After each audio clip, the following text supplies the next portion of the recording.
amigos, estamos de volta, hoje com a presença novamente da doutora Fabiola, que vai nos informar sobre, ter seus comentários, né, doutora Fabiola? Diante do último podcast que a gente teve, nós tivemos muitas perguntas, mas antes de buscar as respostas daqueles que nos enviaram as perguntas, eu gostaria que a senhora fizesse um comentário mais detido sobre o SST no E-Social, não é? Isso mesmo. Uhum. Olá, pessoal, clientes, amigos. É um prazer novamente estar aqui. O E-Social nada mais é do que um sistema carinhosamente dado o nome de E-Social, uma junção da Caixa Econômica Federal, da Previdência Social, INSS, Receita Federal, Caixa Econômica, onde se concentra todas as informações, tanto trabalhistas quanto previdenciária do empregado, aquelas enviadas pelo empregador. Nesse sentido, o E-Social iniciou no ano de 2014, e sendo implantado gradativamente. Os primeiros momentos aí, os primeiros impactos veio nos escritórios de contabilidade, de forma direta e indiretamente na vida do empregador. Por exemplo, o empregador, quando chegava no escritório de contabilidade para pedir que fosse contratado, admitido o empregado, o profissional ali que estivesse fazendo o atendimento falava, olha, tudo bem, mas eu preciso pelo menos de um dia útil para enviar as informações. Ou, dentre outras também, por exemplo, o empregador falava, olha, eu preciso dar férias para um determinado empregado. Nesse sentido, o profissional que tivesse atendido falava, olha, tudo bem, mas você precisa me comunicar pelo menos 30 dias antes para que eu possa transmitir essas informações ao E-Social. Uhum. Então, nesse primeiro momento, o impacto maior foi nos escritórios de contabilidade que fizeram as suas adequações. No dia 10 de janeiro de 2022, passou-se a última implantação, que chegou a parte de SST para o E-Social. Essa implantação é justamente para simplificar o processo, substituir, por exemplo, a CAT, que antes era físico, e passou para um meio eletrônico. E também os PPPs, que eram físicos, passou pelo meio eletrônico. Uhum. Então, essa última fase veio para estreitar a relação entre empregador e as empresas de saúde e medicina do trabalho, e segurança do trabalho. Com o E-Social não veio para mudar, criar, enfim, legislação. Ela veio para obrigar esse empregador a executar aquilo que já existia. Por exemplo, se tem uma ideia que antes não precisava fazer a documentação que hoje tem que fazer, porque era quase nula a fiscalização e enfim, a questão das multas, pela dificuldade em se fiscalizar. Uhum. E aí criou-se a ideia que não precisava fazer. Então, criou comodismo. As empresas entraram em comodismo na ideia de que não precisava. Não cumpria nada. Justamente. Hoje, não. Hoje, com a informatização dessas documentações e a transmissão imediata das informações no E-Social, agora é diferente, é em tempo real. Uhum. Então, o governo acabou criando um banco de dados. Por isso, além de ser obrigatório, tem que ser feito, porque senão as penalidades é por empregado. Uhum. Antes não, antes as multas também eram mais brandas, hoje não. Uma falta de informação são multas bem relevantes. Entendi. E além de ser, às vezes o empregador fala, é um gasto. Não é um investimento. Por quê? Ele vai estar evitando futuros dissabores aí no futuro. Uhum. Como reclamação trabalhista, enfim. Ou mesmo a doença do empregado que pode advir, né? Justamente. E a questão do SST Pro E-Social tem 3 eventos, né? Que é o 2210, que é em relação à comunicação do acidente de trabalho. Uhum. Quando acontece o acidente na empresa, seja ele trajeto, que é aquele que ocorre no trajeto, percurso casa-trabalho, trabalho-casa, ou típico, que é durante a jornada de trabalho. Então, aconteceu o acidente, tem que fazer comunicação durante 24 horas. E eu até falo, fiquem atentos, empregadores, porque aconteceu o acidente, leve esse empregado os primeiros socorros, que seja unidade de saúde, que seja até um médico, se assim a empresa tiver disponibilizado ali no momento, mas pegue um atestado, porque através do atestado com o CID, tem um dos requisitos que precisa ser preenchido na CAT eletrônica hoje. Entendi. Tem que ser imediatamente. Imediatamente, tem prazo de 24 horas. Caso não envie essas informações dentro esse percurso de tempo, pode ser passível de multa, sim. Entendi. O segundo evento é o 2220, que é o monitoramento da saúde do empregado. Por exemplo, o empregado vai ser admitido. Ele tem que ir lá no médico fazer os exames para ver como está a saúde desse empregado antes de iniciar a jornada de trabalho, as atividades, antes de ser admitido. E os demissional, periódico, mudança de função, enfim. O terceiro evento, que é o 2240. O 2240 é as condições de trabalho do empregado. Precisa ser feito a transmissão tanto do 2220 quanto do 2240 até 15 dias, até o 15º dia do mês subsequente. Sim, entendi.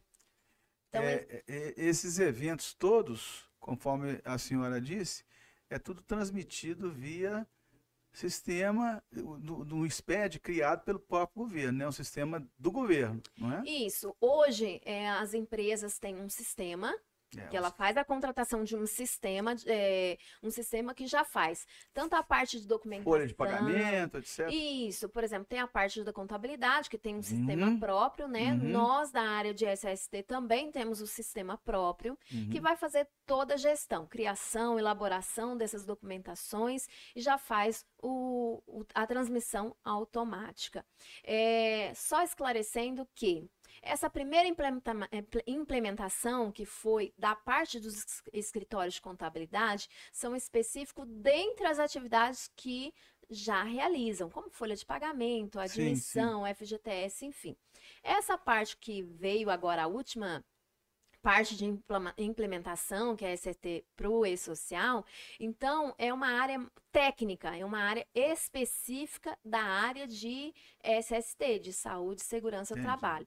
Escritório de contabilidade não faz essa parte. Sim, mas tem ligação direta com eles, porque do contrário, muitas vezes ele não vai nem conseguir percorrer o caminho devido lá para a parte do próprio escritório, né? Ah, não, com certeza, porque um é ligado para o outro. Por exemplo, quando um cliente contrata meus serviços, é o escritório de contabilidade que vai me passar todas as informações anteriores a esse empregado. Entendi. Doutora, nós tivemos no último podcast que a gente, né, da nossa programação, que a senhora participou, nós tivemos algumas perguntas de pessoas que nos assistiram naquela época, e eu gostaria de retocar e repassar para a senhora o que nos foi enviado, se fosse possível. Então, a primeira delas que eu achei assim, que eu acho que está dentro da sua explicação, já foi feita, mas em atenção aos amigos que enviou, eu queria repassar para que a senhora desse uma explicação melhor para esse cliente que está, ou esse amigo que está solicitando essas perguntas. Ele perguntou se todas as empresas está obrigada a contratar a empresa de medicina de segurança do trabalho, se são todas as empresas. Creio que sim, mas eu gostaria da sua resposta. Sim, todas aquelas empresas que possuem ou pretendem contratar um empregado. Por exemplo, sou uma empresa que está enquadrada como MEI. Hoje eu não tenho empregado, mas eu pretendo amanhã contratar. Como que eu faço? Eu preciso sim contratar uma empresa que faça meus exames, que faça a parte de documentação. Isso vai depender em qual categoria essa empresa está enquadrada, mas precisa sim. Justamente porque hoje não se contrata mais um empregado que não faça os exames. E tem, mesmo que não precise elaborar os documentos, mas tem a declaração de inexistência de risco que precisa ser emitida, elaborada, e também a transmissão dos eventos para o e-social. Então, precisa sim. Então, para dirimir dúvidas de quem tem o MEI hoje, se aquele empresário, né, o microempreendedor, desejar ter um empregado, ele obrigatoriamente terá que sujeitar aos programas exigidos pelo governo federal para a medicina do trabalho, correto? Correto, até porque se ele não fizer essas transmissões, esses documentos, os exames, é passível sim a multa, e são multas pesadas. Entendi. Outra pergunta que nos fizeram e que eu gostaria de poder contar com a sua ajuda é quais são os programas que as empresas precisam, né? Junto na medicina do trabalho, para que se concretize essas obrigatoriedades, né? Cada empresa tem uma especificidade. Isso vai depender do tipo de empresa que está enquadrado, grau de risco, qual é a atividade, quais são os riscos. Mas em regra é o Programa de Gerenciamento de Risco, Sim. PGR, o antigo PPRA. O segundo documento é o PCMSO, que vai fazer um monitoramento da saúde do empregado. É através desse documento que o médico vai estabelecer quais são os exames que precisam ser feitos, de quanto em quanto tempo, enfim. E o LTCAT, que é o laudo técnico, que vai monitorar aí a questão dos riscos físico, químico e biológico, e é o que vai enviar as informações para o evento 2240. Em regra, tá? Mas aí depois vai depender também que tipo de empresa que vem um laudo ergonômico, dentre outros. Aí é uma análise, né? É uma análise. Entendi. Por isso que essa empresa precisa procurar uma empresa aí de segurança do trabalho, medicina do trabalho, para estar consultando e vendo em qual categoria essa empresa se enquadra e ver quais são os documentos obrigatórios.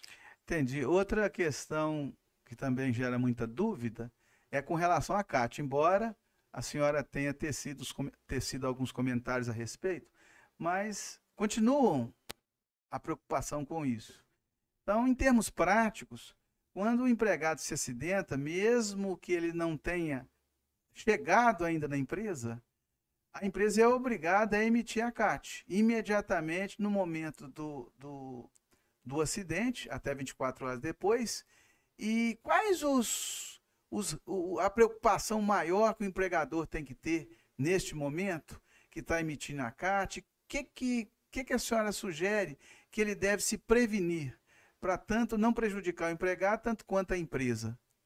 Então, tem que ter a primazia da realidade o máximo possível. Aconteceu o acidente, dê os primeiros socorros para esse empregado e depois faça uma investigação de acidente, para não colocar uma informação errada, porque a falta de informação ocorre a multa, mas também o erro das informações também é passível a multa, tá? Então, faça essa investigação para realmente averiguar o que aconteceu. Por exemplo, o que ocorre muito em acidente a trajeto, às vezes o empregado vem de moto para a empresa. Uhum. Então, às vezes ali acabou acontecendo uma colisão, enfim, um acidente, e esse empregado ele é atendido. Normalmente vem o SAMU atendê-lo. Uhum. E ali junto, o SAMU ele já faz um relatório, e nesse relatório vem todas as informações desse acidente. Mas ocorre também desse empregado que uma outra pessoa estava passando, enfim, coloca ele dentro do carro e leva para a unidade de saúde. Aí não pegou um atestado, não pegou um CID. Entendi. Aí acaba postergando essa comunicação desse acidente por causa de falta de informação. Isso também vale para aqueles acidentes ocorridos dentro da jornada de trabalho do empregado, que é o acidente típico. Então, tem que fazer uma investigação para averiguar realmente o que aconteceu. Então, o que traduz para mim é que no momento do acidente de trabalho, a empresa tem que se mobilizar para levantar todas essas informações a fim de não prejudicar todo o processo, não é? Justamente. Agora, uma a informação equivocada ou a empresa tenta ludibriar, pode acontecer às vezes, os maus informados, e isso pode gerar uma consequência muito grande, como a senhora disse, que a gente tem que sempre se pautar com a primazia da realidade. Então, é para os clientes nossos, os amigos, ficarem atentos a isso. Nós temos que declarar ou buscar as informações do fato realmente ocorrido, não é assim? Justamente. Às vezes uma informação errada, ela pode acontecer de boa fé ou de má fé, distorcer a realidade, que seja para prejudicar o empregado ou acaba prejudicando o empregador, enfim, das duas partes, tem penalidades por isso. Pode causar aí até uma indenização por danos morais ou uma multa aí pela Previdência Social do fato que foi errôneo. Entendi. Outra questão que causa muita dúvida também, que a senhora também teceu comentários anteriormente aí, é sobre o MEI. Os microempreendedores sempre alegam que eles têm uma situação diferenciada emanada pelo governo federal. Então eles acham um absurdo eles ter que contratar o pessoal da medicina do trabalho, fazer com que o empregado faça os exames admissionais devidos de acordo com, com o que manda as normas, porque eles acham que tem uma situação um pouco diferente de uma empresa comum. Então, poderia voltar a falar sobre isso? Mas o MEI tem esse privilégio, ele tem alguns privilégios em relação àquelas outras empresas que têm um enquadramento, como a ME, o EPP, enfim. Por exemplo, MEI, grau de risco 1 e 2, como os comércios, por exemplo, Uhum. tem isenção de fazer o programa de gerenciamento de risco, que é aquele documento onde vai levantar os riscos físico, químico, biológico, risco de acidente, risco ergonômico, mas esse processo de não precisar fazer o documento, isso não é carta branca que ele não precise fazer o gerenciamento. Aí é Entendi. importante consultar as fichas MEIs que tem lá no site do Ministério do Trabalho, tá? Mas o MEI, ele tem sim alguns privilégios que as outras empresas não têm. Mas é importante contratar essas empresas. Por exemplo, vou contratar um empregado. Eu sei como estão as condições de saúde desse empregado. Não pode me trazer consequências mais tarde? Será que esse empregado ele tem condição de trabalhar lá naquele local que eu tenho? Uhum. Então, por isso é muito importante.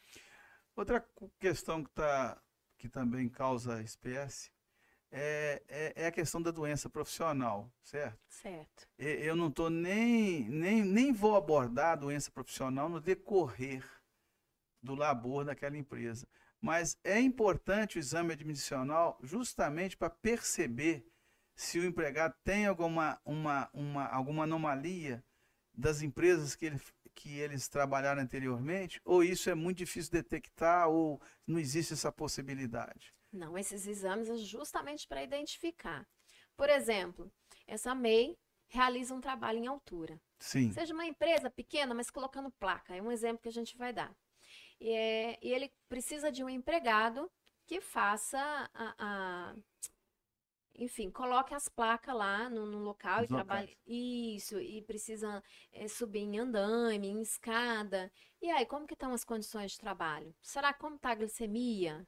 Será que ele não Uhum, tem problema de diabetes? E pressão? uhum. Imagina que eu contrato esse funcionário, não tem nenhuma informação, ele vai lá e sobe acima de 2 metros de altura, e aí, porque eu não monitorei, eu não conheço a saúde desse trabalhador, ele venha sofrer ali uma pequena queda de glicemia. E aí cai e acontece o acidente.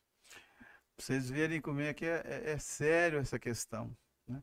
Por isso que é bom a senhora vir aqui de vez em quando para alertar tanto os empregadores, né?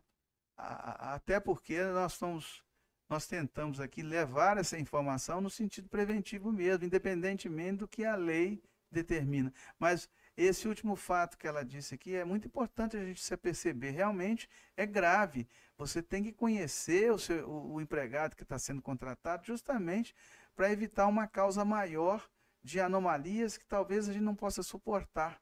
As empresas, no sentido, né? Então, eu quero agradecer novamente sua presença aqui. Nós fizemos algo hoje bem de improviso, né, doutor? Isso mesmo. Dado o nosso excesso de trabalho aí, né? E vou te chamar sempre. Agora, queria que ao terminar, a senhora nos dissesse um pouco mais sobre a necessidade das empresas se prevenirem, no sentido de que tem que cumprir a lei e no sentido da gravidade dos detalhes que são exigidos, que são tudo... toda a lei que é feita é baseada em estudos, né? Os estudos anteriormente realizados por profissionais da área. Então, eu gostaria que, ao encerrar, tecesse esses comentários mesmo da necessidade da gente se prevenir para evitar. Justamente. A empresa, o empregador que faz uma boa gestão de SST na sua empresa, ele pode estar evitando aí futuros dissabores. Por exemplo, uma reclamação trabalhista, enfim, um acidente do trabalho, às vezes por negligência da empresa, isso pode trazer sim um transtorno. Então, contratar hoje uma empresa de SST para fazer essa gestão é muito mais do que cumprir legislação. Ele vai levar um investimento dessa empresa para que garanta que meus empregados trabalhem de forma mais segura possível, evitando acidente, reduzindo impostos, porque tem o FAP, né, que é um imposto que está relacionado a acidente do trabalho, e dentre outros, reclamação trabalhista, enfim. Então, por isso que é muito importante essas empresas estar entrando em contato com as empresas de SST, para que possa fazer essa gestão aí de segurança do trabalho e medicina do trabalho. Tá ótimo. Doutora, eu quero agradecer.